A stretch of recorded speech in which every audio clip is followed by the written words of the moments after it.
So basically आज मेरा ना आईटी का प्रैक्टिकल था। मैंने सोचा था कि मुझे मतलब बहुत ज़्यादा मिलेगा, कि मुझे लगेगा कि भाई पहले पहले तो मैं स्कूल गई थी। मतलब आज तो मेरे वैसे भी बहुत ज़्यादा दिन ख़राब चल रहा है, पर तब भी मैं सुबह स्कूल गई। वहाँ सोची कि मैं कर लूँगी, बट वहाँ पर ही मुझे नहीं मिला। मुझे वहाँ पर भी पता चलता है कि भाई मेरा तो प्रैक्टिकल ही घर पे छूट गया। सबसे घटिया बात मेरे साथ यही हुआ था कि मेरा प्रैक्टिकल घर पे छूट गया था। विश्वास नहीं कर सकते। मतलब मेरा प्रैक्टिकल कॉपी तो डला गया था, बट मेरा मतलब फ्रंट पेज नहीं बनाने की वजह से मैंने केमिस्ट्री का प्रैक्टिकल, आईटी का प्रैक्टिकल जो डाल दिया था। अब मुझे पापा को कॉल करना पड़ा, पापा मेरे लिए लेके आए मेरा आईटी का प्रैक्टिकल। तो मेरा भाई शुरू से ही लगा पड़ा था। फिर मेरा ना ऐसे तो देखिए, हमारा प्रैक्टिकल 30 घंटा मतलब 30 बच्चा का होता है पहले, उसके बाद होता है।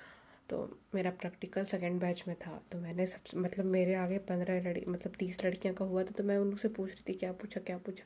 मैं इतनी ज़्यादा नर्वस हो गई थी, मुझे कहना ही नहीं पड़ा कि मैं इतना ज़्यादा नर्वस हो गई। मुझे लगा कि भाई क्या क्या पूछेगा। फिर मैं जैसे ही मेरा वाइवा का टाइम आया, भाई वो डायरेक्टली मुझसे पूछना शुरू करता है। मतलब ऊपर से इतनी ज़्यादा, मतलब क्या बोलूँ मैं, इतना स्ट्रिक्टली पढ़ा था। पहले तो मैं वहाँ पर गई, वहाँ पर एक चेयर लगा हुआ था मेरे लिए, और एक चेयर और टेबल में भाई वो एक्सटर्नल बैठा हुआ था। वो हमसे डायरेक्टली मतलब पैर मोड़ता है एकदम, वाइब दे रहा था एक्सटर्नल का। मतलब फिजिक्स का भाई एक्सटर्नल सही भी था, बट फिर आईटी का एक्सटर्नल में मुझे ना मार दिया इसने। भाई पूछता है, पहले सबसे पहले क्वेश्चन पूछता है व्हाट इज जावा। मतलब पूछता है कि जावा के डाटा टाइप्स क्या होते हैं। फिर पूछता है डिग्री क्या होते हैं, कैंडिडेट की क्या होते हैं, प्रिमिटिव की क्या होते हैं।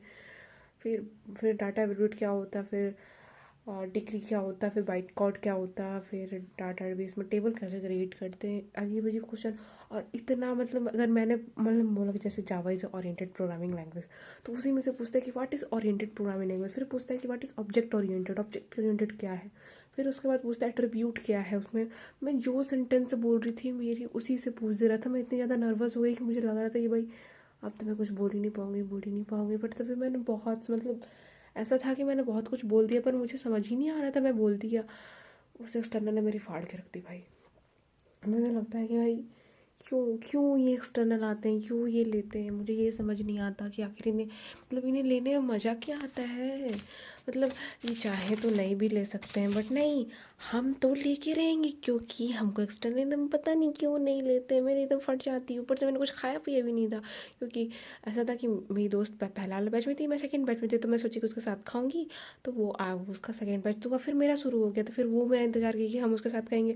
फिर वहाँ पर पता चलता है कि हमें एक और मतलब फ़ोटो वोटो खिंचवाना है, उसके लिए फिर हमको अब लगा उसका पारी है, फिर मेरा पारी है। फिर बोला कि साइन वाइन करना है, साइन वाइन करना हम लोग भूल गए थे। तो फिर बोलते फिर उसका पारी साइन करने का आया। तो फर्स्ट बैच में बोला थे तो उसका टाइम लग गया साइन करने में। फिर हो गई तो मेरा सेकंड हाँ कि डायरेक्टली मेरे को आई थिंक 2:45 तक में जाके मुझे लंच करने को मिला। समझ सकते हो, 2:45 तक में मुझे सिर्फ लंच करने को मिला। उसमें मैं क्या लंच करती क्या करती कुछ समझ ही नहीं आ रहा था। मुझे लगा कि भाई लंच करने तक का मूड नहीं है। रोटी मेरे से नहीं लानी। मैं सोचा कि भाई कुछ नहीं तो मैं रोटी ही खा लेती हूँ, कुछ नहीं तो मतलब रोटी भी नहीं खिला रहा मेरे से।